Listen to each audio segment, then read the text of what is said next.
राहुरी बस स्थानकात कचऱ्याचा ढीग. राहुरी नगरपालिकेचा भोंगळा कारभार चव्हाट्यावर. राहुरी तालुक्यातील राहुरी शहर येथील बस स्थानक येथे कचऱ्याचा ढीग झालेला आहे व तिथे काही घाण पाण्याची डबके होऊन त्या घाण पाण्याचा उग्र वास येत आहे व तिथे जाणाऱ्या येणाऱ्या प्रवाशांना, नागरिकांना व शाळकरी मुलांना या घाणीचा उग्र वास व त्रास सहन करावा लागत आहे. आजच्या या खराब वातावरणामुळे चिकनगुनिया, मलेरिया, डेंग्यू, गोचीड ताप, टायफॉइड अशा भयंकर आजाराने डोकेवर काढले आहे.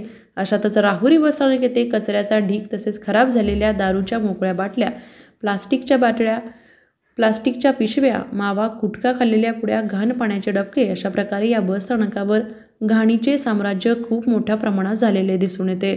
तसेच राहुरी बस स्थानक येथे येणारे जाणारे प्रवासी, शाळकरी विद्यार्थी व सर्व नागरिक यांना खूप त्रास सहन करावा लागत आहे. तरी राहुरी नगरपालिकेचे मुख्याधिकारी व आरोग्य अधिकारी यांनी झोपेच्या गोळ्या खाल्ल्या की काय असे राहुरीच्या अधिकार असणाऱ्या जनतेला वाटत आहे.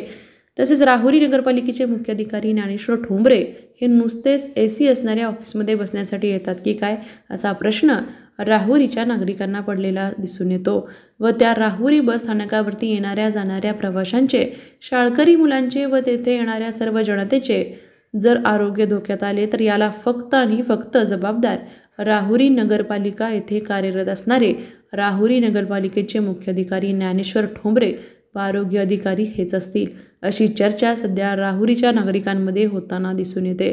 तरी लवकरात लवकर राहुरी नगरपालिकेने या गंभीर बाबीची दखल घेऊन स्वच्छता करण्यास सुरुवात करावी अशी मागणी राहुरीच्या पंचक्रोशीतील नागरिकांमधून होत आहे.